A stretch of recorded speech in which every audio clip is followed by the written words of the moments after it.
You've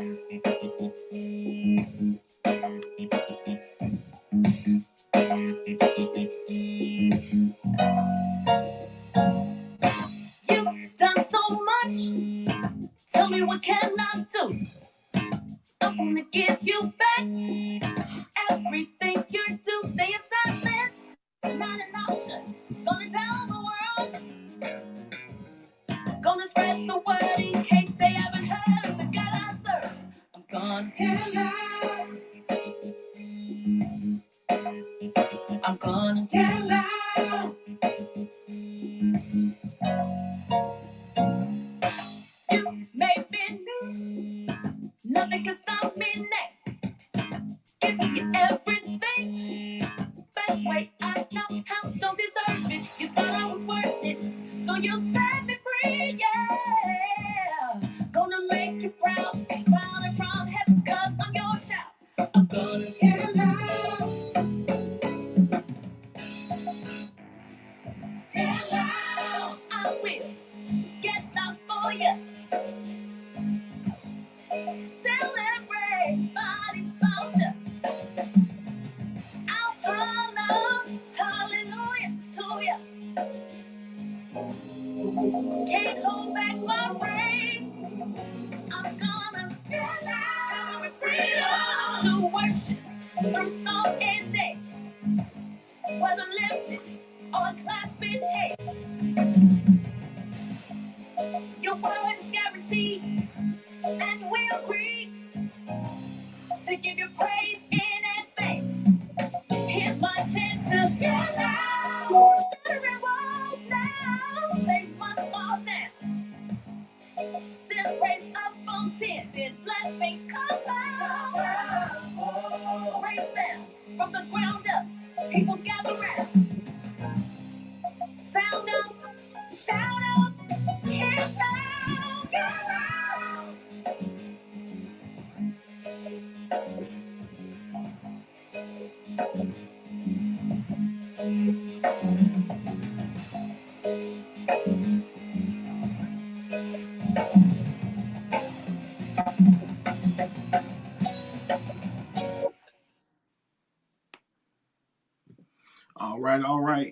All right. Welcome to night two, the Scoop Radio Show, and night two of the Refresh and Rebuild series. I hope you all are ready for a good show because I am.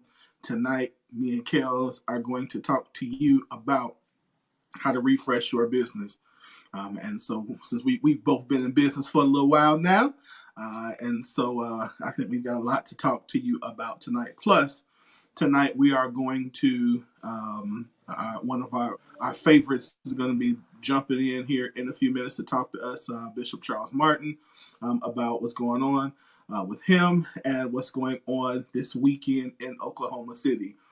So we're excited about that. Plus, Kels is going to give us the hot topic, and so y'all know it's going to be fire. So if y'all joined us last night, you saw the fire starter kicked us off with this Refresh and Rebuild series, and she was absolutely phenomenal. So tonight we gonna bring you some more of that good stuff. So before we get started, do me a favor. If you have not hit that share button, go ahead and hit it. And if you know someone who can benefit from this, somebody who you know who is thinking about starting a business and doesn't know what to do, somebody who started a business and their business is not performing as well as they want, somebody who is in the process of starting a business and just getting started out or been in business for a while and seems to be stuck, you need to let them know that right now they need to tune in to the Refresh and Reset series. We're going to talk about how to refresh your business. And that's something we both had to do. So, all right. So, of course, joining me tonight, Q is off tonight. So it's me and Kels. We're going to be rocking and rolling. So we definitely going to need y'all comments tonight. So y'all go ahead and y'all make sure y'all talk to us tonight. We'll also, of course, just like last night, give you an opportunity to share to ask any questions that you have. So if you have Q&A, we'll definitely make time for that. But throughout the show, give us your questions, give us your comments. And as you just saw, they'll pop up on the screen, and we will take them as best as we can. So, with that being said, let me think. If we have a poll tonight, then make sure you'll see your little button thingy change colors. Make sure you answer the poll, and again, we like you to talk to us. So talk to us. We're gonna have a good show tonight. So again, before we jump in, let me say what's up to my favorite curvy kitten. What's up, Kels? How you doing today? What up? Doing okay over here on this Tuesday. It's been a long week and it's just Tuesday. Yeah, you out there doing it big. You doing it big, Kels. A long week. Believe me, girl wants to slow down, but hey, while it's popping, I sleep when I die. Yeah. Ain't nobody tell you to be popular like that, right? Yeah. You out here doing as I say, you out here doing the most. The absolute most. So this is what you get. This is what you get. So yeah. So I am So this is what's up.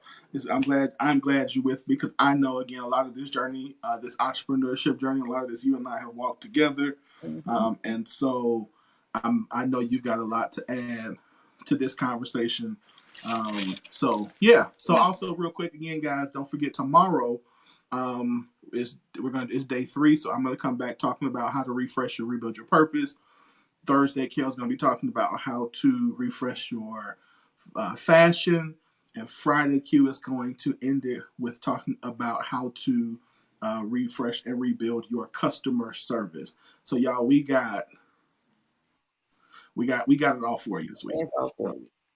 Yeah, we got it all for you. All right. So let's go ahead. I know tonight we've got again, one of our guests is Bishop Martin is supposed to be jumping. Is he on yet? Do we have him yet? No. Okay, that's fine. That's fine. I know he might be a little late. He said he was in the meeting, so I'll give him a minute. However, so let's jump into this real quick. So did you see? We got in the news real quick. We got some very interesting news. So tonight, of course, is the 4th Democratic National Convention debate. And so I am, of course, will be checking that out to make sure, see how that's going. Any expectations you have tonight? Anything you interested in really hearing about? What's kind of your thoughts on the debate? No.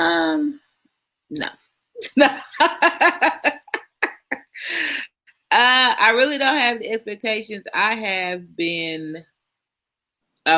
not been diligent with the campaign.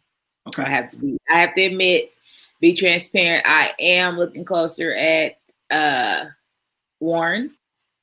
I've taken an interest in her. I am interested to see how Bernie is doing tonight. Is he going to look well? What's going on with him? So I guess that I'll be looking for some highlights and stuff after the show and see how he did. Yeah, I agree with you there. I'm looking to see what old Uncle Bernie does tonight, because I said it last week that I think that his heart attack was it for him. Yeah. I think that was it. I like Bernie. Yeah, I like him. I just don't see people like voting for him en masse because of that. And I'm not suggesting that that's fair or right, but it is what it is. We do have a comment. Let's see. Q says she's been scrolling, and it doesn't sound like Biden is doing well tonight. Okay. I expect Joe not to do well tonight too, to be honest. Because of that. I don't think Joe gonna do well, and I don't think Joe gonna do well because they're gonna all finally attack him, I think. Joe been kind of squeaking by anyway. Like he was up there because they were like everybody was familiar with him, but yeah. Seems like he's been slowly declining with all of this. I think, and I know one of their things tonight was they're going to try to go after this impeachment, the impeachment thing. But I think that if they spend a lot of too much time on that, that's a dumb decision. Simply because, again, like we've been saying, your goal has to be to show me why I should vote for you. Mm-hmm. Don't talk to me about why I shouldn't vote for the other person. And I think that if they spend too much time on don't vote for Trump, don't vote for Trump, don't vote for Trump, then they're going to miss out on the opportunity to tell me why I should vote for you. And at this point, I need to start hearing some of that. Yeah, you're right. Kimberly Baker says we are in big trouble. Big trouble in Little Chinatown. I don't know, for some odd reason. I agree. I do agree. My faith in our political system, and as I've said before, in America sometimes wavers so much. Like, I don't have confidence in us, and that's sad. Yeah. What's up, Tree? You said what's up. Yeah. So I'll catch the highlights and. Yeah, I'll probably watch the whole thing because I'm nerdy like that. But I just think we gotta do something besides talk about the other. Mm-hmm. The other guy. It's like, again, like I said before, it's like trying to date a woman, like a guy trying to approach a woman and going, date me because that dude is weak. He weak. Why you want that weak dude? You don't want that. You want me. You don't want that. You know what I mean? Like, to me, that is just like, that's lame. Like, show me. Don't tell me. Show me why you're the guy she should pick. Hey, the Democrats said it's like they online. They got a common enemy. They go unite to like whoever you vote for, get rid of him. And I respect that. They've sung that song. Yeah, it's time for the beat selection. Yeah. So. Yeah. And again, and as an African American man, I'm still not satisfied that anybody has spoken to my concerns. Mm-hmm. So somebody need to tell me something, how this is going to affect my people and my part of the world. So until you can do that, I'm still, like I said, I still need them to do some of that. And that includes Corey. Yeah, Tree says Mayor Pete is going hard, so okay. Maybe we got some action on the debate. Okay. I'll definitely keep her. He has to, but Mayor Pete been going hard for us, because I think he sees that he's losing us, and so he's been, he's been on the breakfast, right. He doing the Breakfast Club. He at the YLC events. Like Mayor Pete trying to, he coming for us. He like, listen, I want y'all to know y'all are my people too, so we'll see. Now let me ask you, so as a business owner, how does that affect? Do you look at who's going to be the president in terms of like from the eyes of a business holder to say like a business owner, like to say this person's going to be better for me or worse for me, or do you not care? I don't know. I guess they haven't, and like I said, I haven't been due diligent in following all the candidates and really seeing what all of them are about. But that's always a concern. But I always kind of look at what their arguments are on taxation and what, all of their ideas. What is it going to cost? So as far as what strategies do they have to pay for their plans, to me is what I look for as a business owner.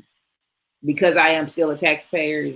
I mean, well, all of us are taxpayers, but because I am still employed. Well, you still gotta pay taxes even if you are a business owner. So no. You said some of us ain't paying. Some of them, since I am employed and own a small business, I see both sides, so I'm always looking at the money. So as far as money, yes.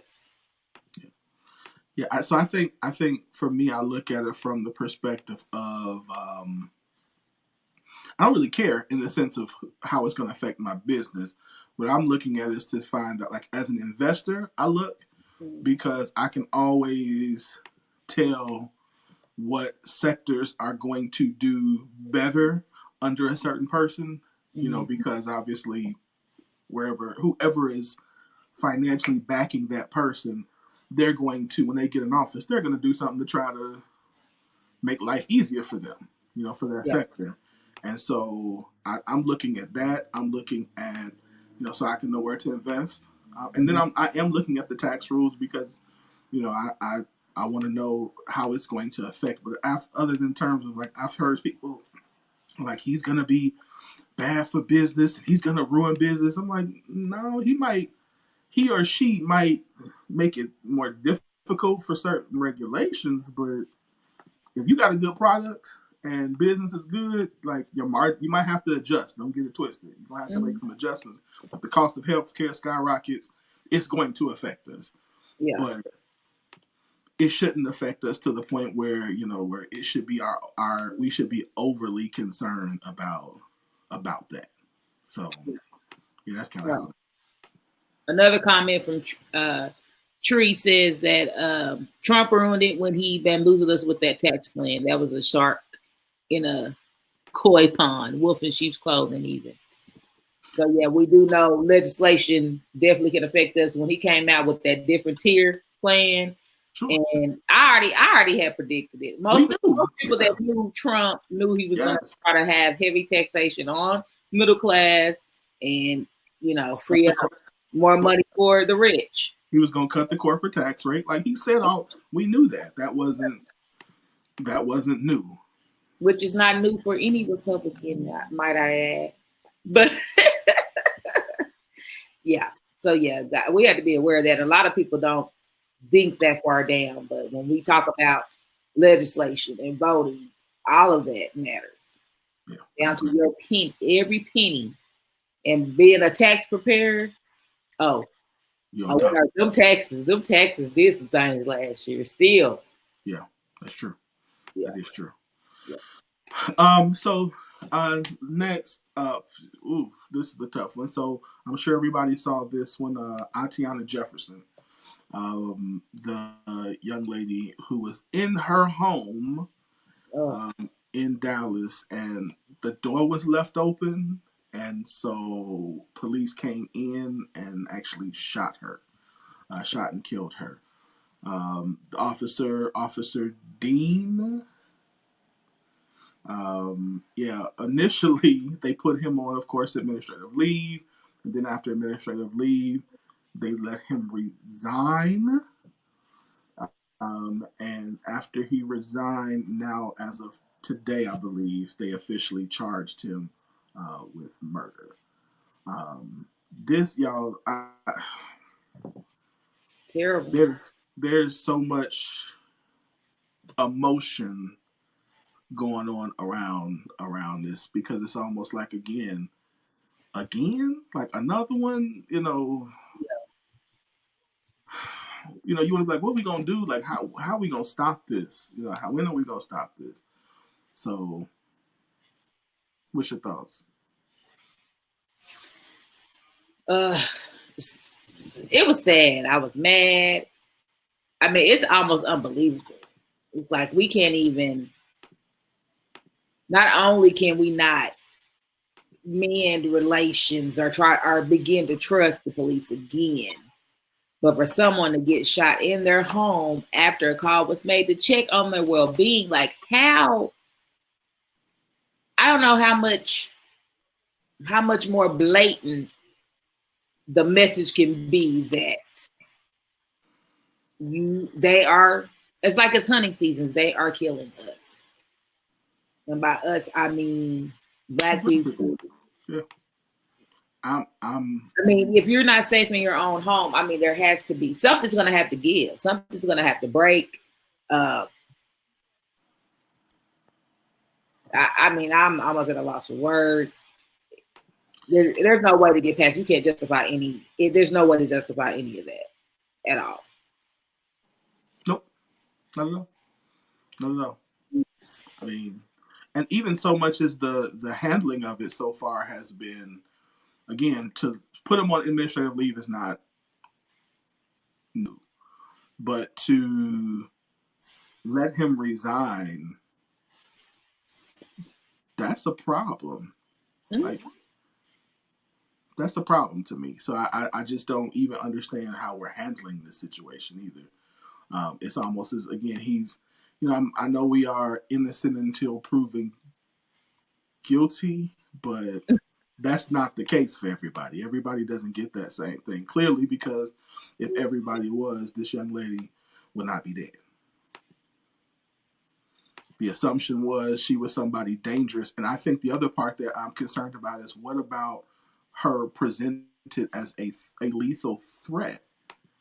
Like, that you needed to shoot her. First. That you needed to shoot her. Yeah, like through the window. No, you're a police officer, no kind of investigating, no kind of walking around checking something out. Hey, are you okay? I mean, the only way it could have been worse if he just shot the child, too. Just. Yeah. And that's the other thing. Like, there's a child involved, and you didn't even really. Yeah. This was just all bad. It's all bad. Yeah, he should have been fired on the spot. He should have been put in cuffs and walked out of there. I don't. I've seen a boss in a previous job get walked out the door for there. I mean, they have to start making examples of these incidents, because we're going to start thinking it is a conspiracy or it is a warfare on us, and we don't even know. And then, yeah, I can't even. I'm not going to say that. Yeah, I think I'm exasperated by it, just because, again, you try to keep a somewhat, you have to, a level head in order to not create some type of, traumatic thing that always happens. But it's like it continues to happen, and I'm all for let's try to figure out a way to get through it, all that stuff. But at some point, it's almost as if you are pushing us to put ourselves in a defensive or in an offensive position now. Like, that's what you're doing. You're trying to make us become offensive. You're trying to make us, and we know that as soon as that happens, then all of a sudden, see, that's what we thought. This is why we've been killing them all along, because now look at, it's like, wait, but y'all been, how many people have got to die before you change what you're doing? I wanted to show this comment. Maybe we could discuss before we wrap up. Kimberly Becker says, I have to look at the neighbor too. Why not just go knock on the door? Yeah. That crossed my mind, but I was thinking, they probably thought they were doing the right thing. I mean, I don't know. Did they go in? Has anybody heard or seen where the neighbor said that he knew her? Wasn't it a man? It was a man who called, wasn't it? I mean, yeah, if you know somebody, even if it's just your neighbor, you just know them as being your neighbor, you think if you were that concerned, you would go check yourself. But again, if you were scared, your second thought would be but a young lady lives there, like, right. It's not like. Well, but I'm saying if the neighbor was scared of something foul going on that he didn't walk in on, I could see the second step. Like he said, he didn't call 911.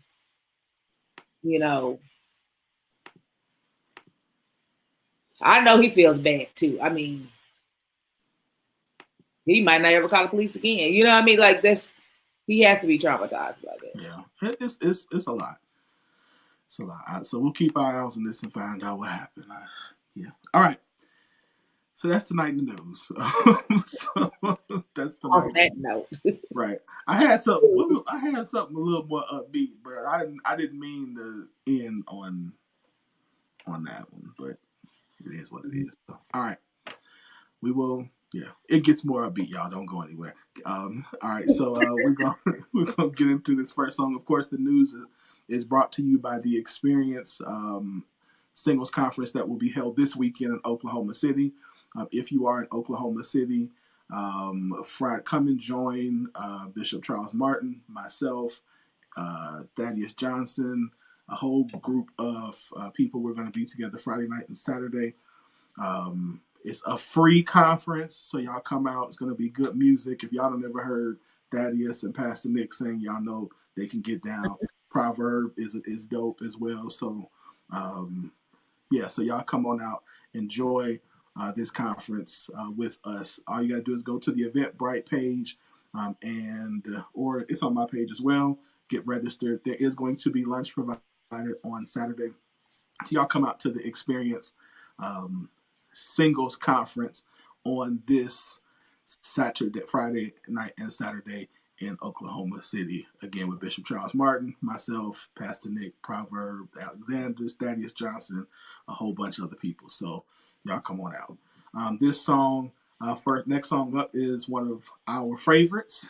It is Freedom by Shayaka. After this, we're going to get into the hot topic with Kels. So y'all hang on. We'll be right back after this song.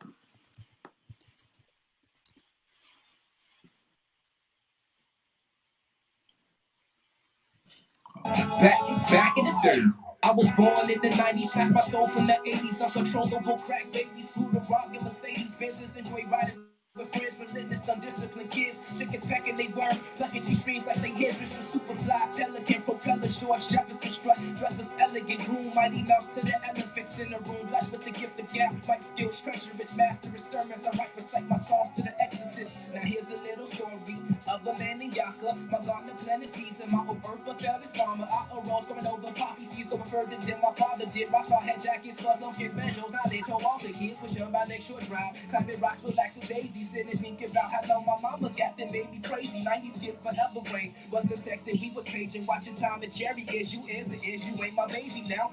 Paxtown baby again. Arguably slaves me, suicidal bomber kids embrace me. Soldiers with how Lincoln take fatigues, they pull it daily. Thankfully, no bullets race me. I look back on those days and realize that Christ saved me. Even so, be shit is still God knew what the recipe would take me. Brainstorming purple rain, see never leaned on that shit. Avery teach my peers the safe way to pushing keys, be count basic freedoms, but I child with thoughts. Now turning them into slavery. Back in the days when I was younger, I didn't keep my home for some days. I still wish I was a kid. We used to play and go on. I still wish I was a kid. Back in the days when I was younger, I didn't keep anymore. Some days I still wish I was a kid. We used to play and go rock something. I still wish I was a kid. I think of those days I realize I'm not here anymore. I still wish I we could get it. Back in the days when I was younger, I didn't keep anymore. Back in the days. Back in the days. Back in the days. Back in the days. Back in the days.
Yes, one of our favorites.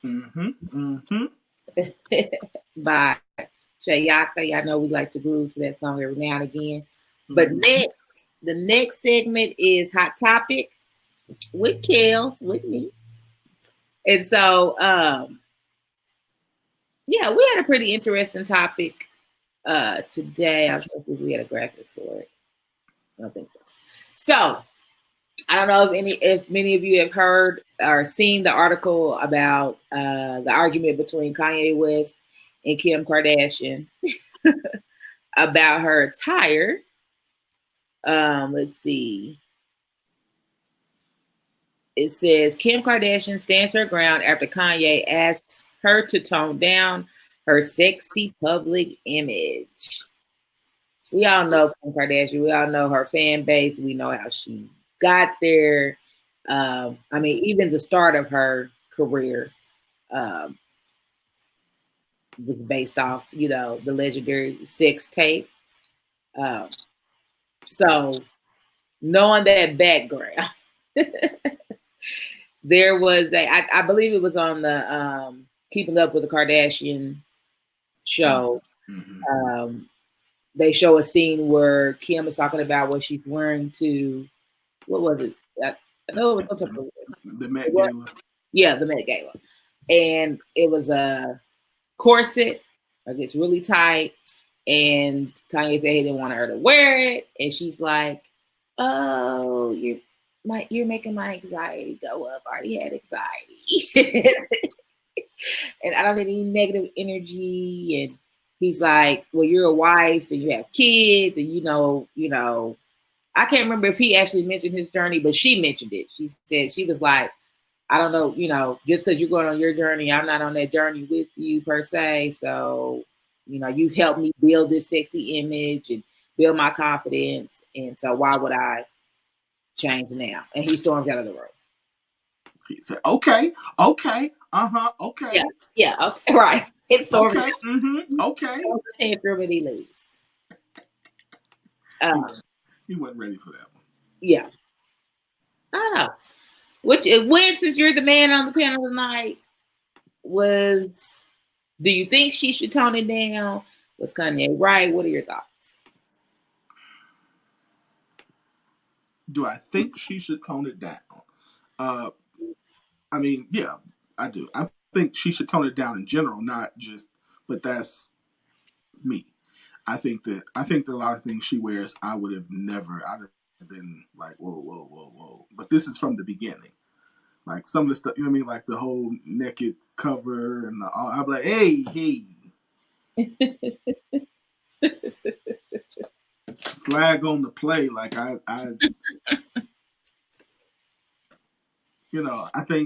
I think I would have like those are and I understood what he was saying. Like it makes me uncomfortable when people are looking at you and gawking at you like that, and he said like I don't know if he used the word vex, but basically like it vexes my soul now, and like I get that as a husband, but again, I also in their instant, I do have to.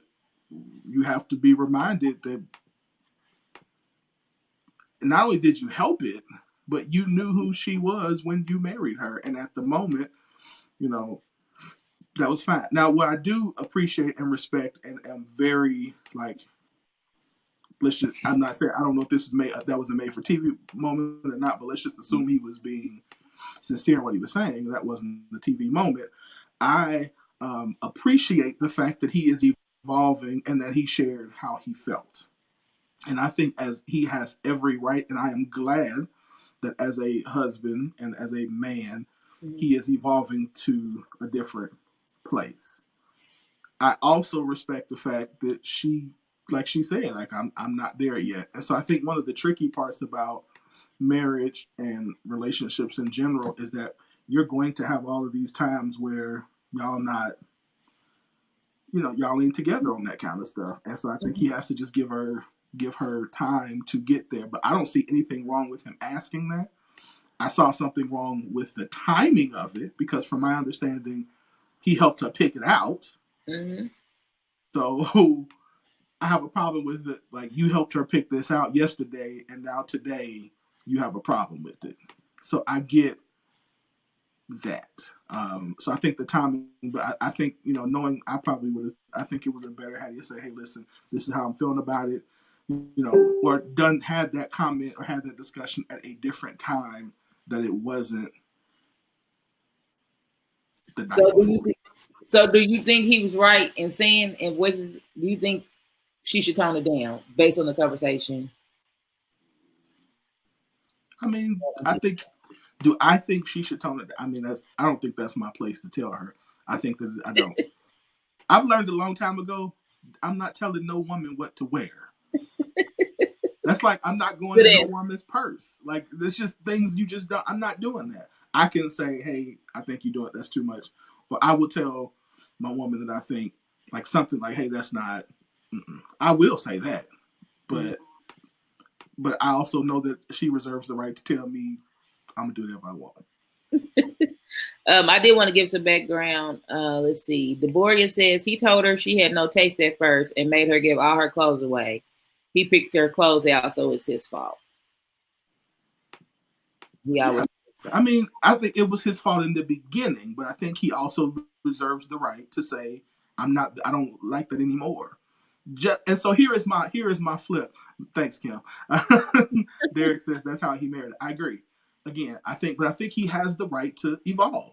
He does. He has the right to say that no longer is something that, just as a woman has the right to do the same to us. Like there are certain things that I used to do that I don't like doing anymore. She could do that. I think it comes, and we've had conversations like these, not necessarily on the show, but just in general, we talk about getting into relationships and marriage, about a woman's appearance and how it seems like it's okay for the man to tell a woman how he would like for her to dress. Or we may feel like women may dress a certain way to attract attention. And now that they have their man, they shouldn't need that attention anymore. But what I wanted to point out before I go to the comments was that they've been married a little over 5 years now, about 5.5 years. And Kanye, I'm not a fan. I'm not a fan of Kim either, but come on now, man. So, okay. So did she ever tell him to sit down when he was out here acting a fool and being crazy and acting mental and all that? Did she tell you to put up them when you was wearing them scrubs and them slave clothes and try to sell them as a clothing line? Did she tell you to take that off? She probably did. A couple years ago. But I'm just saying that's all again, but even so, I think so. Let's remove clothing from this.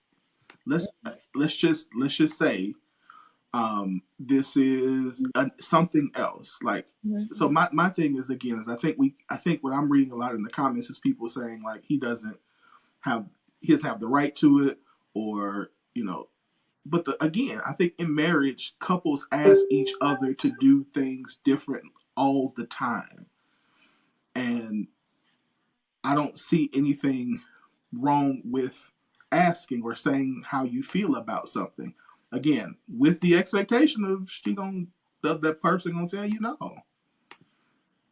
And so I think because it is this area, like we have this whole you can't tell you don't want to do it, and we do that to each other all the time in relationships. Like I don't like when you do this, so you don't do it because that person doesn't like it, or you stop doing it, or you change it because this is like you want to keep peace, or it's not that like I think that a lot of times we don't look at it in the context. We're looking at it in the context of somebody's telling me what to do, and that's not really. He's just saying it bothers him, and that he'd like her to change. She just say no, okay, end the story. Yeah, I mean, I think the conversation needs to go deeper because, like you said, there are other things that you may ask of a spouse as you evolve as a person in a marriage. So that made me think of, well, let me read one comment before I go into that. I think I know where you're going, and I was going too. Yeah. So go ahead. Wade Brown says he has the right to ask, but you picked her, bro. Let's see. Shanae says, I'm going to just kind of skim with her comments kind of long. Just on a personal level, it's been her brand and how she's made the money that's kept them both afloat for a while. She's doing a lot of good with the money she's making, and it brings to question, can the church look past her attire for that reason, or will they condemn her from a church she hasn't even said she wanted to be a part of? Yeah, I don't think it has anything to do with it. I agree with that. Church. I think that's, to me, maybe they've had well, I mean, we know this is TV, but maybe there was different parts of the conversation. And the reason I read that comment is because that was something that Kim did bring up. Like, Yeah. I know you doing your little journey thing over there, but Yeah. I'm not a part of that. She did. She did. But it made me think of if just to, you know, we kind of see how we would make this applicable in our own lives for this discussion. So to me, I would think if I was in Kim's shoes or in any kind of long-term relationship like that or marriage, and my husband wanted me to change what I had on. Yeah, I would probably get offended and maybe even have an attitude, but I would try to make them feel comfortable. If I feel it's going to be a huge problem, you know, if it's causing a rift that's not worth the fight, I could change the dress. But the next time I want to change what shoes you wearing or what hairstyle you got going on, I think it would be the same type of response. Happens all the time. And so let's move the let's so if he comes to her, if she comes to him and says, I don't want to give you oral sex anymore. Mm-hmm. That just vexes my spirit. Right. And I don't think that that's something I should do anymore. Mm-hmm. Does he then have the right to get angry and, you know, and you can't do that. That ain't just because you found a problem with it, don't mean that it's my problem. You better go on and do it. You see what I'm saying? Like, so now it's like, but wait a second. If that's how she feels, then I gotta honor that and let's find out what's going on. How can we can adjust? You know what I mean? So that's why I said when I move it out of the context of just clothes, mm-hmm. it's like we have these discussions and types of things all the time. All the time. Dylan was surprised with that. I'm just saying, but let's look at it. I mean, because to a man that would be an issue. Yeah. Like as a man, if you come to your husband and be like, and that was something that was done before, and all of a sudden you like, I'm not doing it anymore. Mm-hmm. What? Wait. He would be all up in arms, and we would be telling him, but you got to understand that that's where she is, and you can't make her do it, and you got to honor where she is and love. And if you really love her, you will work with her through that to find out how you all can create intimacy deeper, because maybe later she might change her mind. We would do that, right? Mm-hmm. That's all. That's the same thing we should do for him. Now, I did want to read, let's see, another comment. Miss Stephanie Edwards says, hypocrite. That's who you married, and if she feels sexy, you never had an issue with it before, then oh well. He's had her doing nude pics for years, and now he has a problem. FOH. Yeah, I don't think it's hypocritical at all. I think he's just changed. But again, I get it. I get why. But I get why people are saying it's hypocritical. I get it. Yeah, because like to me, like I was saying, it's been 5 years. But again, if he is, like I said, I think we missed some of the conversation. And somebody even mentioned on the post, you know, why is this even public information? Well, it was on their television show. That's why it's a big deal. It was a scene on the show. And it looked genuine enough because I have followed the Kardashians beyond my better judgment. I have. Really? Yep, with the Kardashians, I have. But so it is genuine. Yeah, just for it to be going on this long. But if there was more conversation about him and the experience he has going on now, I think I said that wrong. The experience with the church and the journey he's going on with that situation, I think some of us can understand why he may feel different. He may be changed. But on the other hand, we're like, oh, that's Kanye. Let me shut up if I never get invited to the church again. Right. Tiffany, we're talking about Kim Kardashian and Kanye having an argument about what she's wearing to the Met Gala. He didn't want her. He's saying now she needs to tone it down because she's a wife and a mother and all that. And she's been a wife and a mother for years. That's a consensus. I think I think the other thing about this that's so as a person who has experienced multiple times,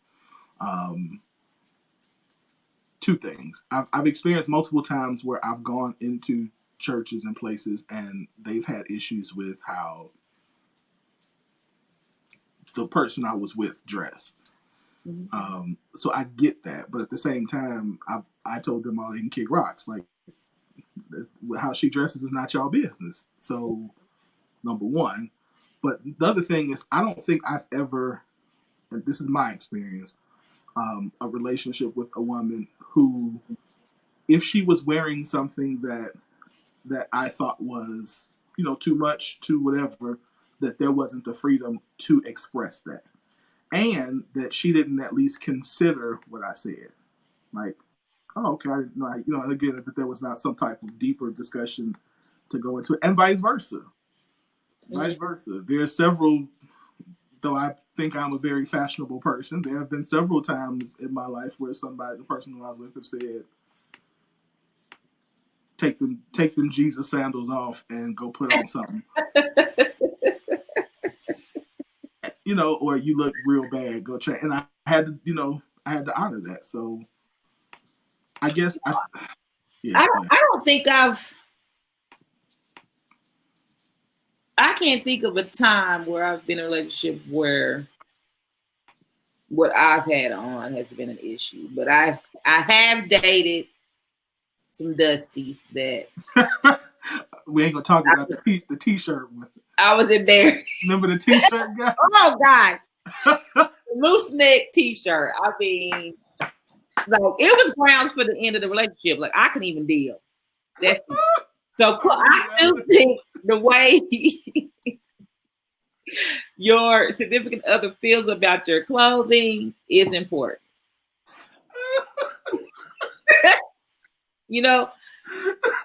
Don't bring out no loose neck t-shirt after, we done got serious. I can't. I just can't. So, yeah, I don't know. I guess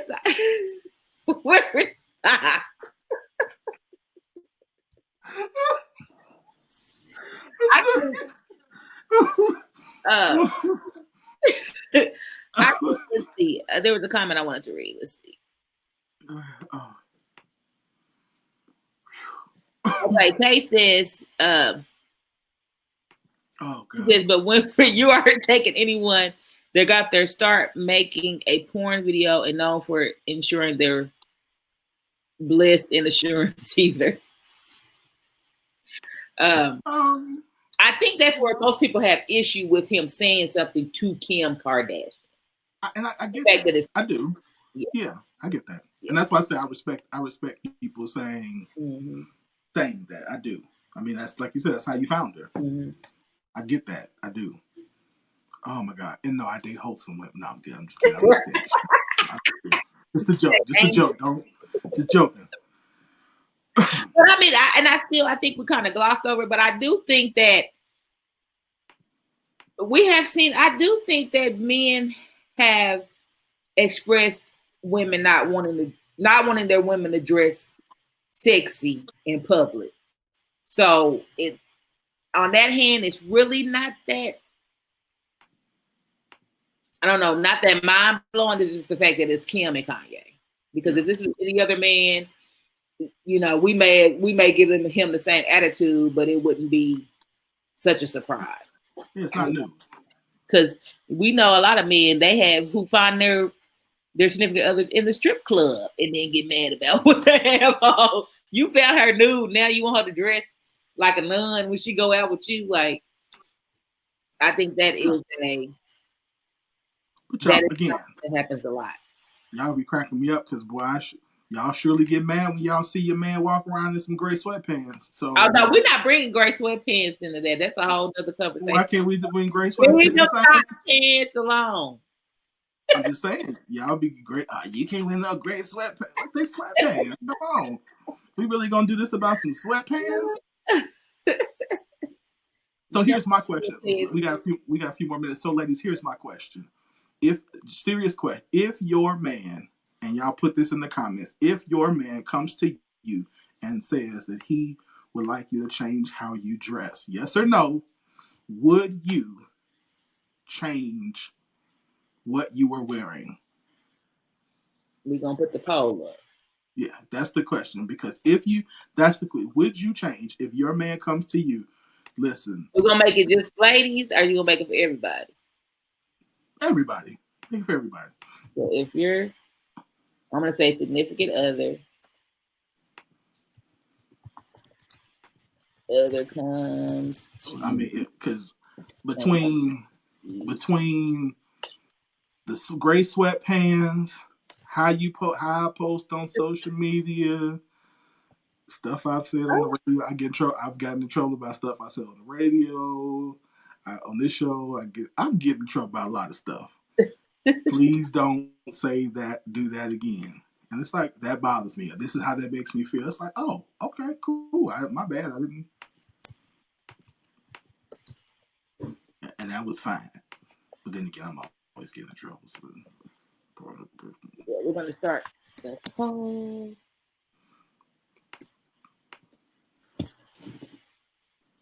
Oh, Lord, we got a net in me. So I got a net in here. So if y'all see me over here swatting wildly, just. So again, yes or no, if your significant other asks you to change how you dressed, would you honor their request, or would this be an issue? Wilfred, you go. Yes or no? Would I change it? It most likely, depending on what it is, yeah, I would change it. It ain't not depending on what it is. I'm just saying, like, if they told me don't wear suits anymore, I'm like, nah, I'm wearing a suit. I'm wearing suits. Yes or no? It's not a yes or no. You know how good I look in a suit?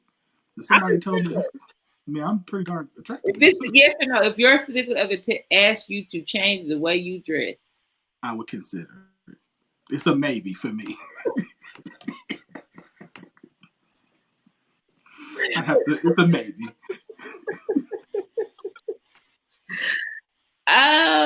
I've been asked not to wear. Like I said, I've been asked some things. I'm like, okay, I won't do that. What about you?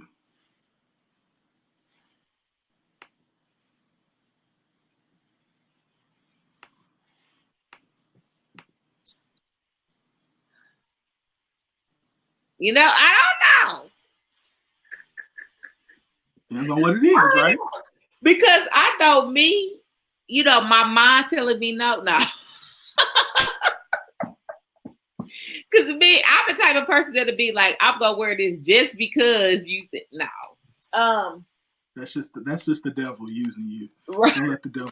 Don't let the petty devil. That's the petty devil trying to use you. Right. I'm gonna say I'm leaning more towards yes. But I'm probably in the same category as you as that. It probably does depend on what it is, because y'all know I got a clothing line, Curvy Kitten. So if I'm wearing a little Curvy Kitten that might be a little too tight or something, you tell me to change that. It may be the problem. So, I don't know. Yeah. I guess I would love to be able to just to say yes. And again, it probably depends on how deep the relationship is. But in marriage, just based on my thoughts about marriage, probably yes. Yeah. Because I just don't think that's a big enough battle to have. Like, if I put like this, if I was wearing like suits, but I was wearing like them tight Eddie Long type shirts, I would stop that. And just for the record, I do plan on getting me some of those once I get rid of this. And if I wear a skinny pants suit. Am I gonna wear skinny pants? Skinny pants suits, the little bitty knickerbocker. No, I'm not doing that. I'm talking about tight shirts now. We're just talking about tight shirts. So that's as far as go. That's far as it goes. I can't do the skinny jeans and whatnot. But if she was like, hey, I don't like that. Can you wear something else? I'd be like, okay, and I would stop doing it. No big deal. Let's see. Jonathan on my live says, I changed because I'm colorblind. See, that'd be easy for him. Miss Naomi Livingston said, yes, she would change.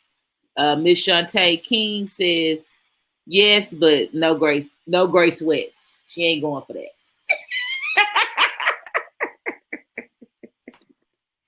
Now Tay does bring up a good point. She says she would like an explanation of why he felt that way. Yeah.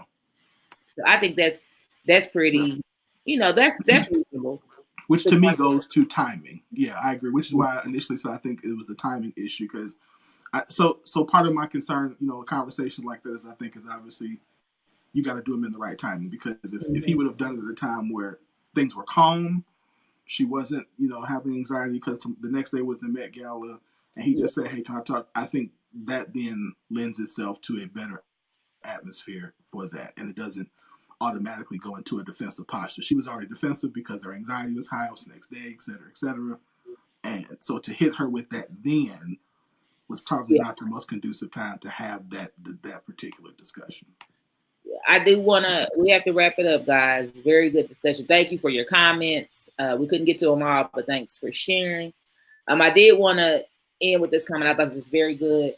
It says, Ms. Della says, we are representing each other. I would want to honor him and expect him to honor me. And I think that's a very, very good way to end that segment. Let's remember that. Also remember that the Hot Topic is brought to you by Curvy Kitten Clothing, where self-reflection is perfection. If you need some curvy, you do need some curvy kitten. So we do have a sale going on. Now you can get the LU homecoming inspired long sleeve hooded tee. It says I'm a curvy kitten on the front, but I still roar on the back. So to all my LU family out there, L's up. Y'all know me and Winfrey both are alumni of Langston University, dear Langston. So get your hooded tee and any other curvy kitten at www.curvykittens.com. While you're shopping, I do want you to remember that Curvy Kitten is more than a clothing line. It is a movement to teach women that loving themselves, no matter what size they are, is the foundation for loving each other. And that concludes our hot topic. So our next song is very fitting. It is one of probably our absolutely favorite song. It's T. The Truth Jones with Love Unconditional, which I think, depending for this conversation, is what is needed. Unconditional love. So this is T. The Truth Jones with Love Unconditional. After this, we're going to get into our topic about how to rebuild your business. We'll be right back on the Scoop Radio Show. And it's okay to dance with us. What we got right now is a Tone Jones. It's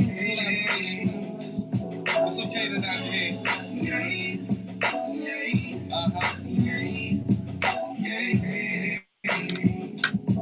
Tone Jones, sing it to him. No, I'm not perfect now. Made my mistakes and now, but all I want is love unconditional. Love unconditional. I don't deserve it, no, but it would be worth it all. All I want is love unconditional. Love unconditional. Yeah, it don't matter who you are, you still need love. I remember feeling empty, thinking what it was. I needed to treat it, the meaning, and give me purpose. Without that unconditional love, I just felt worthless. On the surface, looking good, but deeply I made a battle. Made a choice to follow the streets and slaughter my peeps just like the cattle. And I'm stressing, here's the lesson. It's a hard pill to swallow when you realize that ain't no love up in a bottle. Ain't trying to sound like I'm preaching, but to the ones I'm reaching. Love was meant for us all. If not, then why we seeking, feeling defeated and broken when it's gone. Clutching pain in your heart and you're feeling so alone. I've been there, that's why I'm speaking from experience. Somebody loves you even deeper than you think it is. I'm serious, the message if you're curious. Praying that you're hearing this. The type of love I'm talking about is all that is selling me. Made my mistakes and now, but all I want is love unconditional. Love unconditional. I don't deserve it, no, but it would be worth it all. All I want is love unconditional. Love unconditional. Didn't care all the time. Lord knows I made mistakes. Thank my mama who prayed, gotta keep my baby safe. That's unconditional love, cause no, I didn't deserve it. I was breaking her heart and doing dirt on purpose. Until the night she cried and changed how I felt inside. On 21st in Minnesota, from a G to a soldier. Homies looking at me different. Saying I done changed, but this ain't how I remember it. The rule of the game is stay alive and be there for your fam. You gotta go all out for yours, I hope you understand. You ain't gonna get it on your own, you need to make a plan. But it just won't work at all, leaving out that man. You know what I'm saying? Cause when I speak on, I know somebody weak on. If they can't help you be strong, you gotta tell them be gone. Get gone, she gone. They mean to say it twice. Wanna stay up in my life, you gotta love me like Christ. That's unconditional. Yeah. That's unconditional. Yeah. Hope you really understand what that means. Same. Unconditional. Unconditional. Unconditional.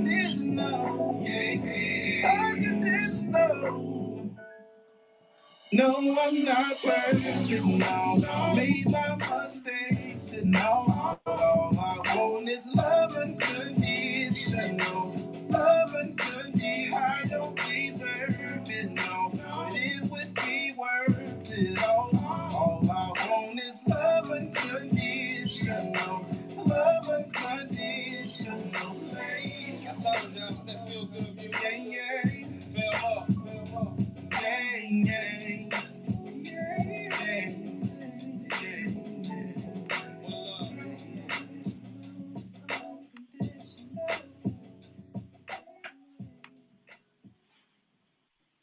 That song never gets old. Never gets old. Never gets old. Never. Yeah, Never. my vibe grooving too. They grooving on the live. And right. It's good. I remember the first time I heard that, I was like, this is a hit. Yeah. This is a hit. Yeah, this is a good song. So, all right. That was T the Truth Jones with Love T the Truth featuring Tony Jones with Love Unconditional. So let's jump into this topic tonight. We're talking about, again, building business, rebuilding, refreshing business. And so this is a topic that I think that all business owners at some point, again, are going to need. So, again, throughout this discussion, y'all make sure y'all hit bring us your questions, drop them in here, whatever questions you have. And then we will answer those as we talk tonight. So first, real quick, before we jump into this, Kels, I know you just told them about Kirby Kitten. Tell people what you do real quick, because I don't think people understand, so they don't really know who we are if they don't know. So okay. So yes, I am Kelly Kels Johnson. I have two small businesses. I have a clothing line, which is Kirby Kitten Clothing, that if you've been with us, you saw an ad for. I also have a financial consulting business where I do tax preparation, speaking about building business and becoming an entrepreneur. And newly added to my resume, I am employed with Oklahoma Department of Transportation Civil Rights Division, and I recruit and train minority and women-owned businesses to get government contractors through the Disadvantaged Business Enterprise, and to someday graduate them into being prime contractors. But so business has become a passion of mine. So. That's dope. And for those who don't know, who know Kels but don't know me, again, Winfred Burns II, CEO of Global Drive Network, which is what the Scoop Radio Show is a part of. So we have the Scoop Radio Show on Tuesdays. As of right now, we have the Scoop Radio Show on Tuesdays. We have The Word on Wednesdays. Are the two shows that we currently have. We also, do events, relationship forums, like Kel said, speaking about business, mental health panels, things like that. So we do that as well. I'm also the Money Mentor. So my background is in finance. So I have I graduated Lexington in 2001. So this is 18 years in the financial services arena, either through working in branches, working as a business banker and a financial advisor, consumer deposit product specialist. So I've managed large and small businesses. So now what I do through the Money Mentor program is I train and develop businesses as well as work with individuals on how to reduce debt and to create wealth. So that's what I do. I also have a clothing line. So Kels has Curvy Kitten. I have Rena Big Man. We actually started them at the same time. My line is for plus size men. And so we do, so she and I share a website and all that stuff too. So is that all I do? Do I do anything else? Woodford does so much. Well, we like Jamaicans. We each call it about five guys. And I'm a pastor. I'm a semester away from finishing my master's in divinity. So I'm supposed to be somebody pastor. I'm supposed to be somebody pastor too. So, right. Yeah. So we're gonna talk about again building businesses. I think one of the things that the first thing we've talked over the last couple of weeks about business and stuff, and so I'll try not to get into some of that again, but I'm sure some of that will come up again. So what we're not going to do is talk about like the real basic foundational stuff. So like we talked about before, you got to get registered, you got to get an account, stuff like that. We talked about that before. So make sure you have all of whatever you need to be legal. So we won't get into that. But if you're trying to refresh and rebuild your business, I think that one of the things that you have to do is you have to redefine and re-engage your customer base. So as we're refreshing and rebuilding a business, I think you got to remember understand who your business is, but really who your business is really for based upon who's already buying. And so a lot of times in the process of us trying to get more customers, we don't really hone in on who our current customer is. Mm-hmm. So I can give you a real life example of that. When Kels first started Curvy Kitten, it was for plus size women. And what wound up happening was non-plus size women started wanting to buy her clothes. So she had to redefine who her target audience was based upon who was buying her clothes.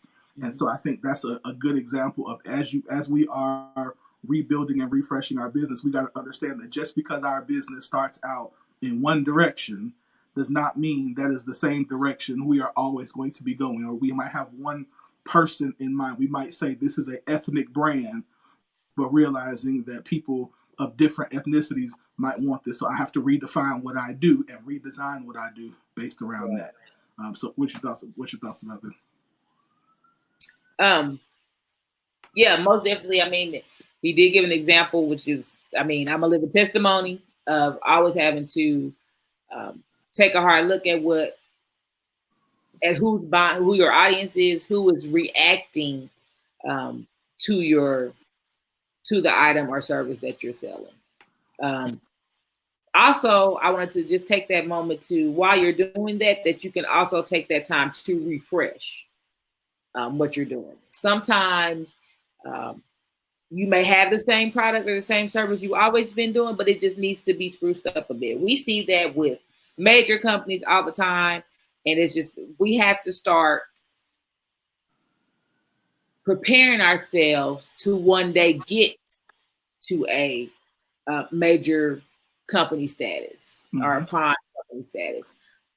One thing that has taught me in my new position is that we don't have to contain ourselves in that small business box. You don't have to stay there. Correct. So it's a term and a unity and kind of a sister/brotherhood of small businesses, because we want people to support small businesses to make sure that they're sustainable. But if you have goals of being a large company, look at refreshing. Sometimes you have to just refresh what you're doing. You may have to just change your ads up a little bit. You may have to play around with some colors. One of our other co-hosts, Shaquila Willis, Q, has recently done that. Within the last year, she rebranded. She redid the logo. I think she redid her colors. I just made the pop more. Just some tweaks to refresh her business. So we have to be open to that and don't be offended. I mean, if people don't engage with what you're doing, then it's evidently it's not something they want to. It's not catching them. It's not their fault. They're not being mean. They don't realize they're not waking up thinking about your product or service like you are. Right. So don't be scared of that. Always be thinking if something gets stale or you don't think you're doing well, it may just need a little sprucing up, a little polish. Put a pledge on that thing and refresh it. Yeah. And sometimes, like you said, sometimes it's not. It's something, again. It's small things. So I saw something yesterday that I thought was really interesting when you're talking about like logos and things like the Q did. Was I saw something that talked about, just for example, the different logos for Uber, and just something as small as changing the font and making the letters a little bigger was a thing, and it creates, something like that even creates a freshness, a newness from it. And then when you do something like that as a small business, as a business owner, small or large, make an event out of it. So that way people, like, one thing I say, and people don't always agree, is that everything you do should be an event. Like make it, because part of refreshing and staying in business and growing business is attention. And so even if you're just changing your logo or changing the font of the letters, and you're not in Uber, that's an event. Like, make it a big deal so people can see you, so people can know what you're doing, so people can, follow you, so they can say, oh, what are they doing? They're doing something different. And so you're catching their eyes. So you're re-engaging and you're keeping your current customer base, but then you're also, again, making it where other people get the opportunity to see who you are. That's a very good idea, because sometimes when we do changes like that, if you have a fan base, for lack of a better term, or a following, they want to know what you're doing. I mean, you don't know what you can spark in someone else. It could be another way of paying it forward. So it doesn't always have to be, I did something last week, I don't need to do something this week. If you look at the people that we know the most, these people that have become Facebook famous, social media famous, and have gone on to do bigger things, they do something every day. They do videos 2 or 3 times a day.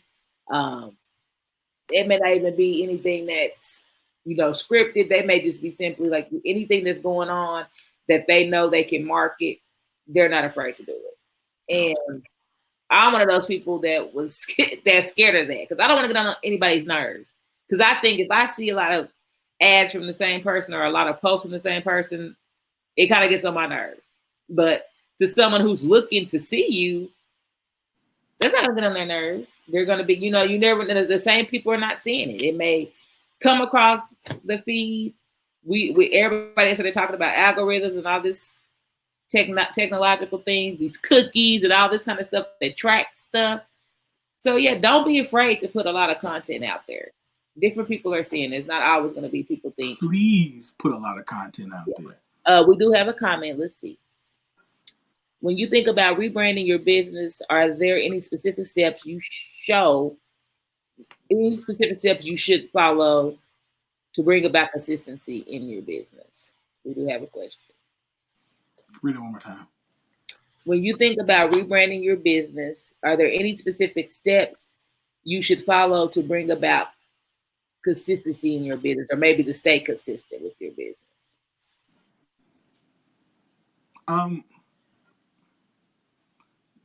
Yes. So the first step, I would say, is to be consistent. Come up with a plan and be consistent. I mean, so I think that's the two that I would say. Come up with a plan. So you got to, okay, so let me give you an example. So one of the good things about finding customers is you can find customers in a couple of ways. So if you are a new business, I say, or a newer business or a business that doesn't have a ton of money, I say that you got to do the free stuff. And so like Kel was talking about your social media and what I was saying earlier, knowing who your customer is. So you got to do things like a consistent thing. And this is how you would execute this really depends on what type of business it is. But number one, be consistent. So your customers know where to find you, how you're going to show up, and when you're going to show up. So what I mean, an example of that is my customers right now, one of the things I just recently started doing is every day at 12 o'clock, like right around 12 o'clock, I put new money information in my Facebook and in my Instagram stories every day. Today was the only day, or one of the few days, if you look at my Instagram stories, my Facebook stories, or my Snapchat, that you will see relationship stuff. But if you go on my you'll still, even though I did that, you'll still see money stuff every day. So I'm giving you money tips. My customers know every day, right around 12 o'clock. And so what that helps me do is that lets people know that I'm going to show up. Number one. Number two, it helps my engagement because people now get the opportunity to ask me questions in my inbox, and I'm getting a lot more of those. And then number three, it helps me for people to know when I think money, I need to think Winfred. So that level of consistency is the first thing. So I plan it. I plan it every day. One of the last things I do before I go to bed is I know what I'm going to post at 12 o'clock the next day, so I'm not fidgeting and trying to figure it out. I know what I'm going to post every day. Number one. Number two is I schedule time every day for sales. So one of the things that, like with Kels, what I used to be afraid with is I used to be afraid to sell. And sometimes I get nervous still. But I make myself sell every day. Something to somebody a couple of times. So I want to sell every day because I think, because again, just like, in my banking background, the more people you see, the more opportunity you have. And so I want people to know that I'm going to sell you something. I'm giving you a ton of free stuff, but I'm going to sell you something. I'm good at what I do. You should pay me. Yeah. So I think that's a thing that most of us don't do in rebranding. And be consistent. Be consistent with it. And don't be afraid to ask. And Della had a more specific question. She had a major surgery, have not been active. I'm trying to reintroduce myself back into my target market, which is the health industry. So the very first sentence you said, Miss Major, I had major surgery. You're in the health industry. You can talk about what you know about your surgery, what kind of tips tell your story. Tell your story can lead you right back into your target market. Tell your story. Chop it up. Say, I'm going to tell a little bit each day. Maybe you just want to talk about your recovery. I mean, I don't know what specific thing that you do in the health industry, but take whatever your expertise is and make it fit. Tell your story. A person asks for help. For those who, okay, I've been looking for those two. Okay, sorry. I'm just trying to make sure we get all questions in.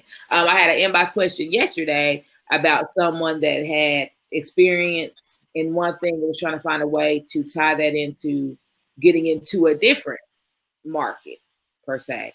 And I said, your background is really large. There's a wide array of things that you've done.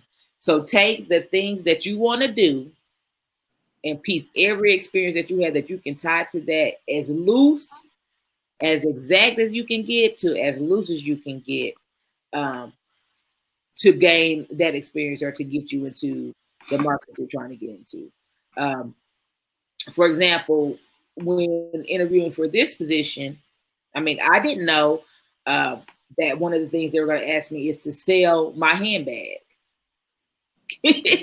Sure, I can sell you my handbag. Lord, is this what all this toiling with Curvy Kitten has prepared me for today? To sell my handbag to these people as part of my interview process. So take all life experiences and use them to tie them into whatever kind of market, whatever kind of business, whatever kind of dream you want to latch onto. Take your everyday experience that you've done and make it fit. Make it enough. But another cool hack for that too is to partner with agencies or nonprofit organizations who are trying to do what you're doing. So if it's a field, like this is Breast Cancer Awareness Month, something like that, where you can partner with them and again, your story, your passion, put them together with them, and then that way that's another way that you can leverage their community as well, and and partner with them, because again what you're trying to do is you're trying to get attention and let people know what you're doing. Mm-hmm. And another thing to not be afraid of, don't be afraid to use your present employer or being employed as part of your growth for your business. You can refresh or rebuild your whole customer base with your new job. You would not believe how many people are also entrepreneurs at your job, because a lot of people understand that you need multiple streams of income. There may be other entrepreneurs there. There may be people who enjoy that are looking for your service or looking for your products.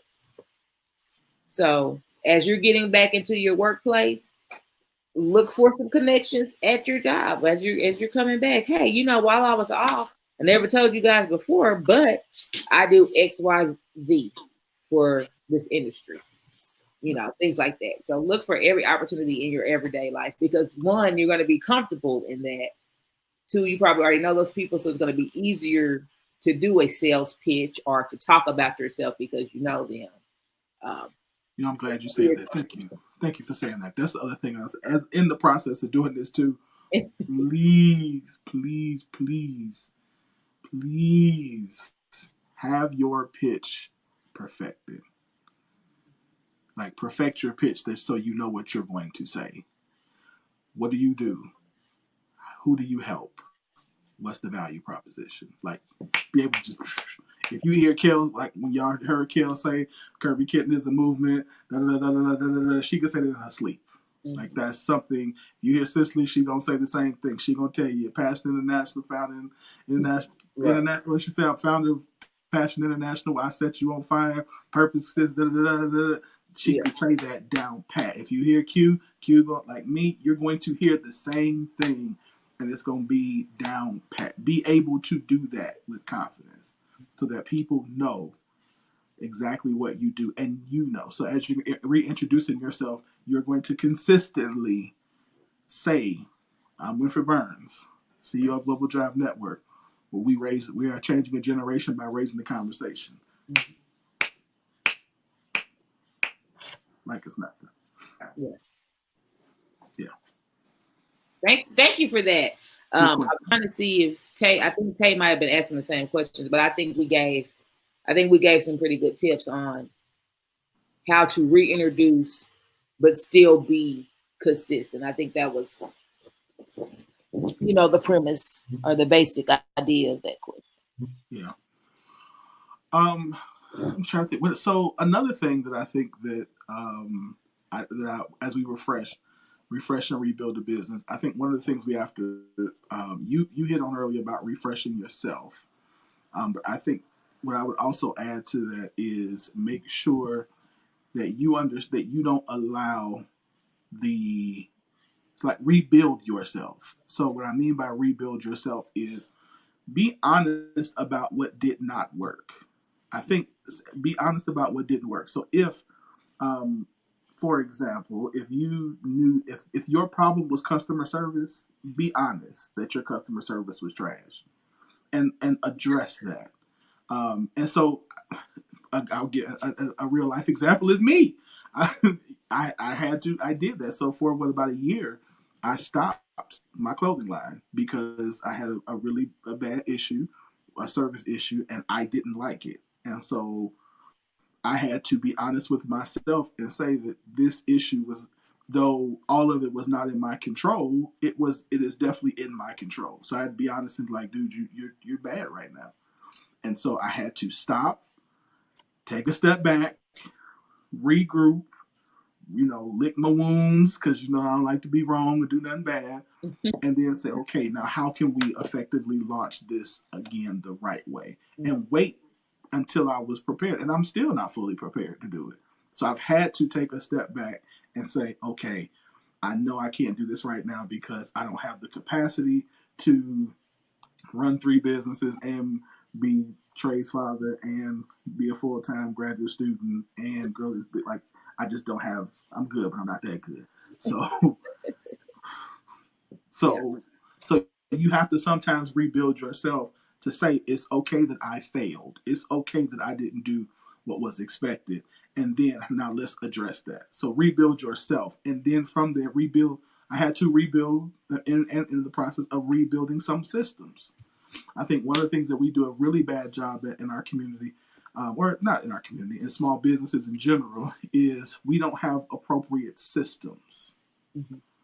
And so we don't have the right system. So we don't have a follow-up system. We don't have the proper system for, again, social media consistency. We don't have the proper things in place. And that's difficult to do, especially when it's a 1 or 2 person thing. But we have to do that. And that's why if we do it good in the small stage, then, as Carol said, when we scale to a larger business, then it's easier. It's not easy, but it's easier to not lose, the momentum, the customer base that we have. So look at, so be honest. Okay, I failed. Cool. Now where and do a good, a SWOT analysis, strengths, weaknesses, opportunities, and threats about what I did not do well, and then fix those. And another thing that sparked in my mind when you said that was, as you're rebuilding yourself, reprioritize. It's okay. It's okay to say, okay, this is very important in my life. It has moved down. I mean, I like to use basketball analogies. This is one of my favorite sports. And when you only have room for 5 starting players in a game, you may have to substitute or take one out. One of them may get injured. Somebody got to ride the bench. And so what I did in 2019, probably halfway through, I had to reprioritize. I had to say, okay, what is important? Now, some of this had to do with me turning 40. I had to throw that in there. And I appreciated having these little mini epiphanies that some organizations I was a part of were given a lot of time to. Was it benefiting me? It was being, if it brings you more tears than laughter, and that's, not literally, but if it brings you more stress than happiness, it's time to rotate it out. It's time to bench it, put it on the bench, substitute it. So I have started doing that pretty regularly. And I mean, when I tell you things have changed, sometimes you just things the right way, you find that right combination, and it just opens up. I don't know if your life is better or you're living your best life or not, but it seems like it. So don't be afraid to reprioritize. And as a part of reprioritizing, I think you also, what Kills was going towards but didn't say, was sometimes you got to reprioritize people. And that's so one of the things I don't think that either of us or any of us went into business realizing was that we would lose some people because you have to nurture, because in order to maintain relationships, you have to nurture them. And that's just the reality. But as a business owner, you don't have that type of time initially. Mm-hmm. So yeah, so I think that you got to go into it thinking like, I'm going to possibly lose some of these friendships because if they don't see entrepreneurship like I see entrepreneurship, or or they need a certain level of care or talking to, then this relationship might not last, or it might have to be reprioritized, and that's okay. I think if you do that, you do need to have a conversation, especially if they're a real friend. But it's the reality that I don't have. I tell people all the time, like, I don't have hours to sit up on the phone and talk to nobody like that. Yeah, that's kind of out the window. Like, Every once in a while.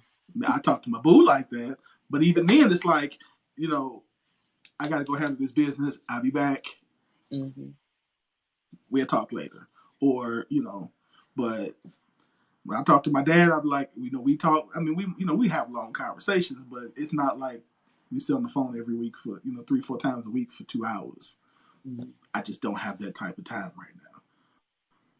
Fortunately for me, my dad is a part of our business, so that way it makes it easier. But I mean, that's just an example. So yeah, so we got a lot. All right, we're gonna take a break real quick, play this song, and then we're gonna come back. I know we got a question we're gonna answer, and then we'll keep going with this. So again, keep putting your questions in. We're gonna keep answering them. Stay tuned, because this is a very good question, and I know a lot of y'all will want answered. So stay tuned right after this song.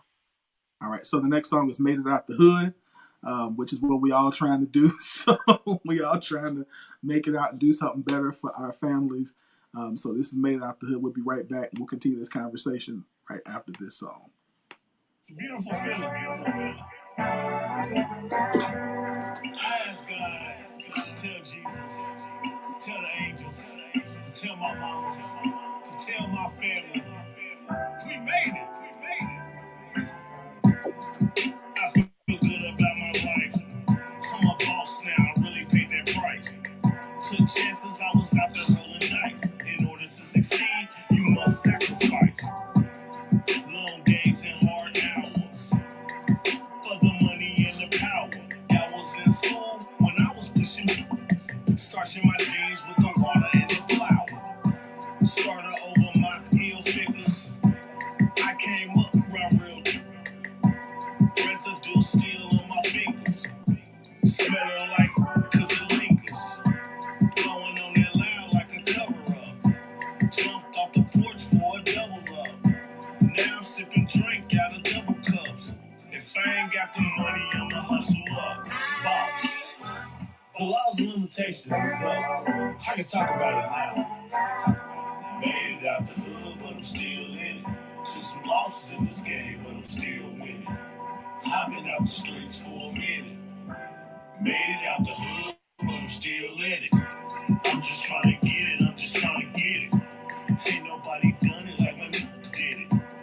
Everything I talk about, I swear I live it. Came up on the corner from the kitchen.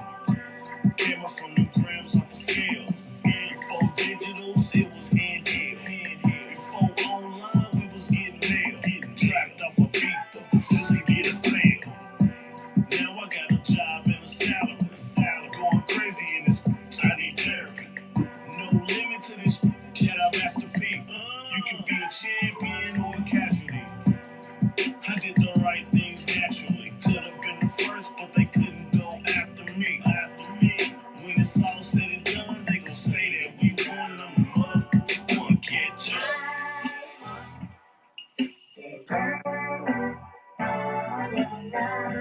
Made it out the hood, but I'm still in it. Took some losses in this game, but I'm still winning. I've been out the streets for a minute. Made it out the hood, but I'm still in it. We blessed. Hey man, I salute anybody that made it through anything that was meant to break them. Make it out the hood is a state of mind. Man, I'm so fortunate. Y'all have no idea the things we had to do to get here. We had to go through it to get to it. Made it out the hood, but I'm still in it. Took some losses in this game, but I'm still winning. I've been out the streets for a minute. Made it out the hood, but I'm still in it. Made it out the hood. Made it out the hood. Made it out the hood. Made it out the hood.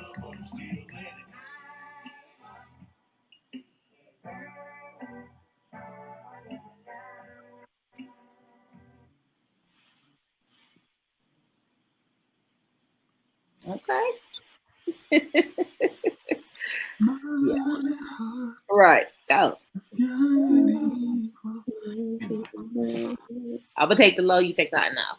Anyway, we are back with our refresh and rebuild segment of our show, refreshing and rebuilding your business. And so we left off with a question that was submitted.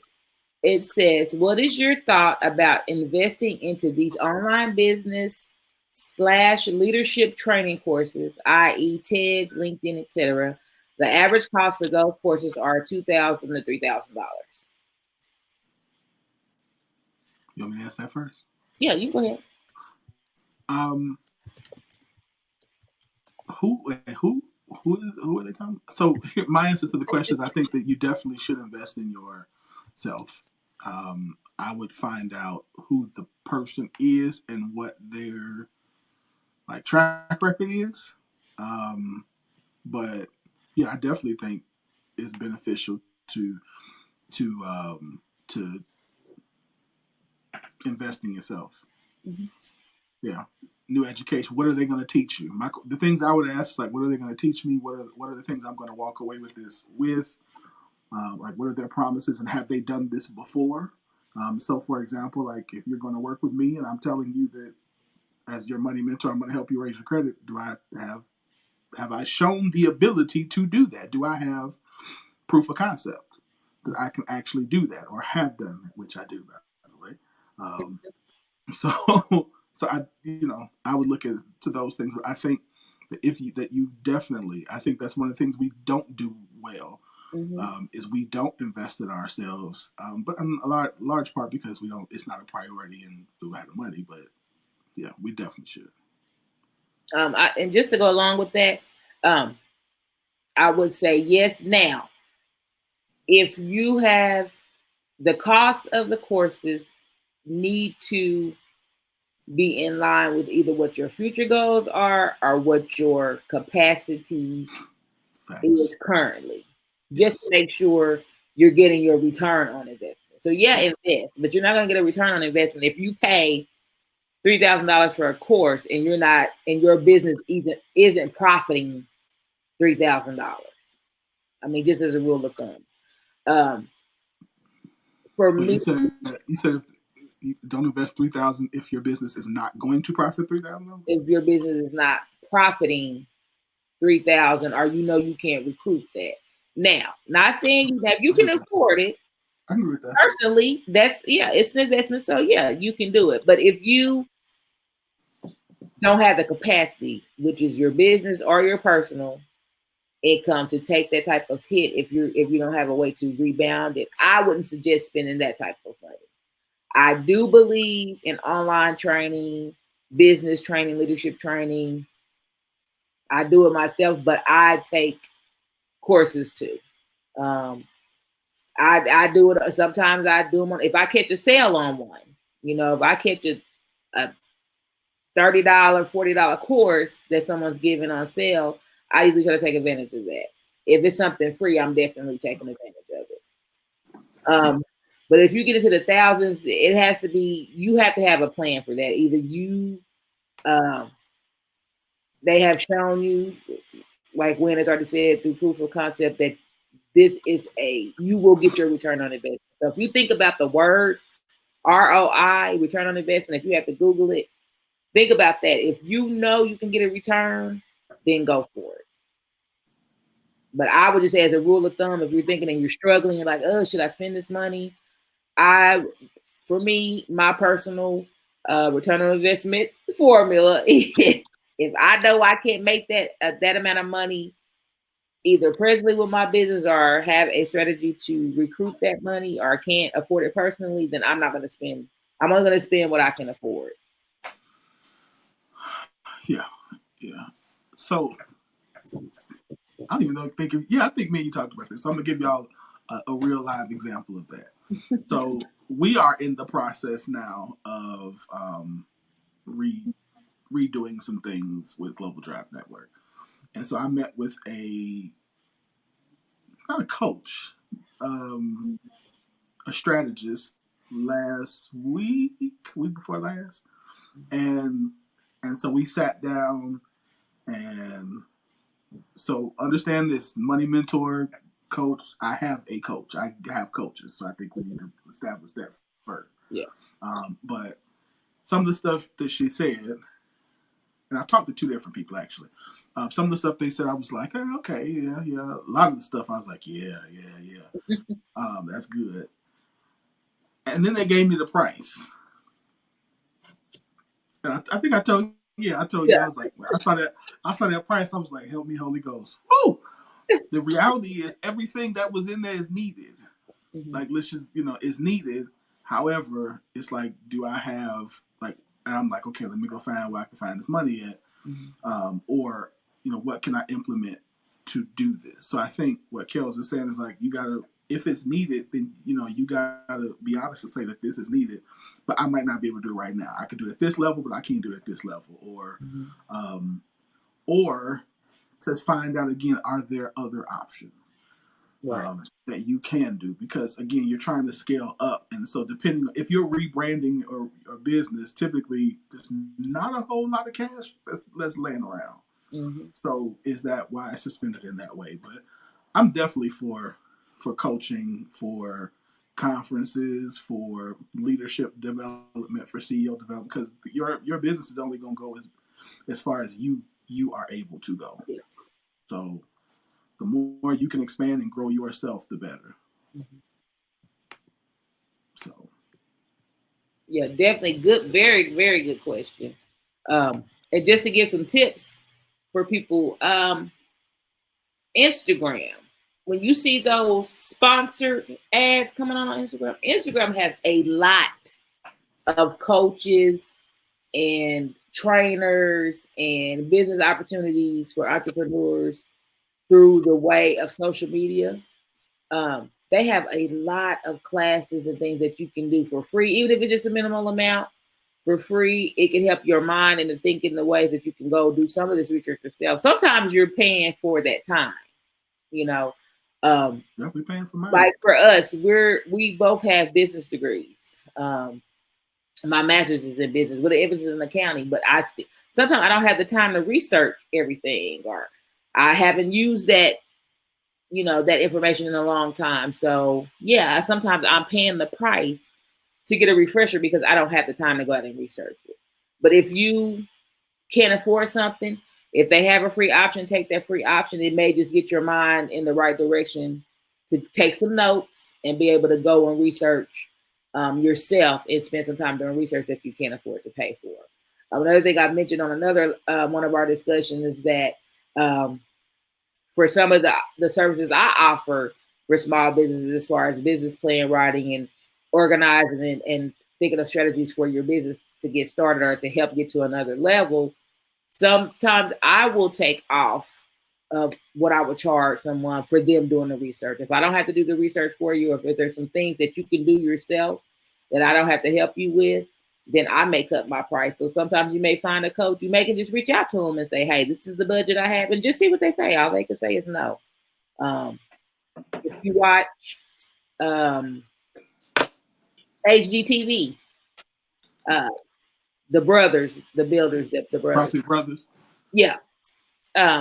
They do that a lot when somebody's over budget, or they have, they find some other costs and they have that tell them to come in. Hey, you can come and help with demolition. That's what they're doing. The same type of thing. They're bringing them in to do some of the leg work so they can not have to pay somebody for that. So I'm very glad that you asked that question. Very glad that you asked that question. I'd also say podcasts. Like there's some pretty good podcasts out there right now for business. Look for those, or books. Like there's some extremely good books out there. If you're not a book reader, articles, like there's it's a lot of information out there that you can get. And I think if you, one of the things that I look, if you can't go to some of those, also think about getting a mentor, a business mentor, because there are some things that, now obviously do it right in terms of like don't waste that person's time, but yeah, I mean there are people out there who have done it and who are willing to mentor you as long as they see that you're putting in work, and if they have the capability. So yeah, and another option is like get you a mastermind group. You know yourself and other people join. You could join a mastermind group. What y'all call y'all the business Boost. Yeah. Yeah, business, and then the Small Business Association has a thing called think tanks. Yeah. It's not very common anymore, but if you start joining some of these small business associations, especially through the government, they have actual things that are called think tanks. And if you can get into the right think tank, they even have angel investors that donate just to people who have been a part of a think tank. So they figure you have enough creativity, enough experience to, make something grow with their money. So, yeah, very good point. Yeah. Look up Google think tank. Yeah, actually, just Google SBA too. Yeah. SBA has a lot. You hear me? A lot of free information. They give these online conferences, y'all. Every year. I've made some great connections. So people I don't even know that have given me some great advice. I paid for some of these same classes in coaching and legal advice tips that I paid minimal amounts for through SBA.gov. Very good resource. I don't think we've put them out there yet for you guys to know. So if you are on the cusp of starting something or needing to refresh your business, definitely. It's a lot of information and you're gonna have to look through some stuff, but yeah, very, very good resource. Oh my gosh, very good resource. Yeah. Any other questions?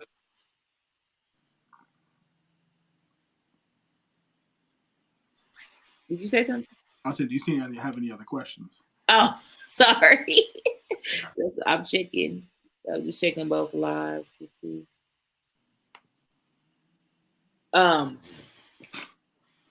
Another question, I don't think anybody has asked specifically, but can a business that has closed or gone under per se, or someone just hasn't dealt with, do you think they can refresh and rebuild? A business that has gone under? Mm-hmm. Definitely. Definitely. If it was, it would, first I would find out why it went under. So let's look at, for example, like Toys R Us. So a business like Toys R Us, if it's like they've got a legacy in their brand, so even though they were in bankruptcy, all their stores are closed, like there's like that, because there is a legacy in that name, Toys R Us, they are going to come back. So I would find out why the business closed, and then if we can address that reason, then yeah, if it was an issue of cash, like in a lot of instances, it might be, I didn't have a lot of cash or enough cash. Can we raise money and revitalize or revive this business? If it's an issue of marketing, so whatever it is, whatever the issue is, if the product is terrible, then probably not. But if it's a good product, yeah. Sometimes if it's just a good name, we could change the product. Just let me have the name. Yeah. That's another thing that came up in a training I was a part of last week about, how many businesses and small business owners out there that have things in their garage, equipment, products, paperwork, plans that's just sitting there because they were discouraged or thought they couldn't do it. It may be somebody, watching this video. Go out there, dust it off and see. Ask somebody else. Maybe you can sell it. At the very least, at least you can sell it, or speak to someone else about it and see, what they think. Do you think this is still, can I still do this? That goes back to your circle, your mastermind team, or your think tank. We're getting into a day and age that if rent goes up any higher, mean, you have to have multiple streams. So if you're gonna work 2 jobs, one of them might as well be for yourself, at least one of them. And so I think we just have to start thinking in that light. That's the advice I get. A lot of financial advice I give, especially with tax preparation, and people asking me, well, what can I do to help with taxes? You got any side hustles in you? Yeah. You know, Can we market? yeah. Yeah, you're right. Another thing I was gonna say is if you're refreshing your business, don't go into business, like Kel said earlier, with the idea of scaling to become a large business. But starting off, I break it down like this: sell 100, like sell 100 of whatever you do, and if you can sell 100, you can sell 1,000. Like, so once you sell 100, you should by that point know your process. You should know something about your customers, who your customer is. You should know what price point works or what price point doesn't work. You should know what market, and ask the right questions of those 100. How did you find me? What did you like about the product? What don't you like about the product? Like, take those 100 people and nurture those 100 people, and then take those 100 people that you sold to and the things that they liked, do it a whole lot. The things that they hated, don't do it ever again, and grow from there. But if you can sell 100 of something at a profitable price, at the right price, we ain't gonna talk about price. Yeah. We're really talking about that. Y'all know I get on my soapbox about us undercharging, but at the right price, if you can sell 100, then you could get enough information to grow. So, all right, man, that went back quick. Mm-hmm. All right, you got any final words on this? Just a reminder about getting your long sleeve hooded tees for homecoming and also for the fall. We have hooded tees, hoodies, lounge suits, which is like your sweatsuits. We have all of that to keep you warm in the cooler weather. So please visit www.curvykittens.com and get you some products. I don't think I have any events coming up. We will have a Black Friday sale. Hopefully can get some ads going out by the end of next week. And be productive and blessed for the rest of the week. That's all I got. That's another thing. That's another thing right there. You got to have them sales and ready to go. Yeah. Right. Have a marketing plan. Yeah. Let's see. So final words. My final word about tonight is if you are passionate about something, put in the time and try. Don't allow what hasn't been going the way that you want to stop you. Learn from it, grow from it, but keep going. If you're passionate about it, and I think that is, if you're passionate about it and you know it can be profitable, do it. Do it. I'll also say thank you for the questions tonight. They're awesome.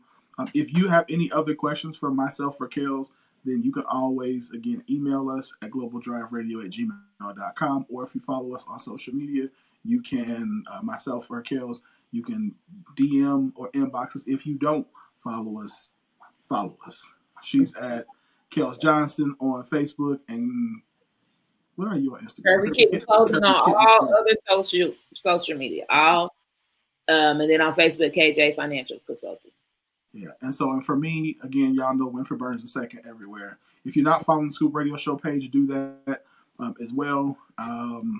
Friday and Saturday again, OKC. We're gonna get it in at the conference, and then Sunday, Langston University homecoming kicks off. So I'm hosting the gospel show that's Travis Green is headlining. So it's Monterey's gonna be there. Leah is singing, and I forgot the other gentleman's name, but it's a good lineup. So if you're in Oklahoma City, Sunday evening, come out and to the Langston University Gospel Is it in Fest. Oklahoma City or is it in Langston? It's at Langston. Is that Langston? Yeah, it's in Langston. So, what else I got? What else we got going on? The I got Singles. some new stuff. Singles conference Friday and Saturday. I do got some new Ren the Big Man stuff coming out. Y'all will see some of it probably this weekend. So, yeah. But yeah, it's gonna be a good time. So I hope y'all enjoyed this. If you are not on my email list, then you need to go to my Winfred Burns my public figure page. Click the sign up button and fill it out, and it'll put you in my email list and give you some goodies as well. So other than that, y'all have a good night. I hope you learned something. I'll be back tomorrow with how to rebuild your purpose. So y'all have a good night. And we're going out with our boy Bean. Boy Bean. So Outro. now we doing Bean tonight. Oh, we're doing Bean tonight. Okay. Yeah, we doing Bean tonight. So yeah. Yeah. Try to get to the money, right? Yeah. Woo. Woo.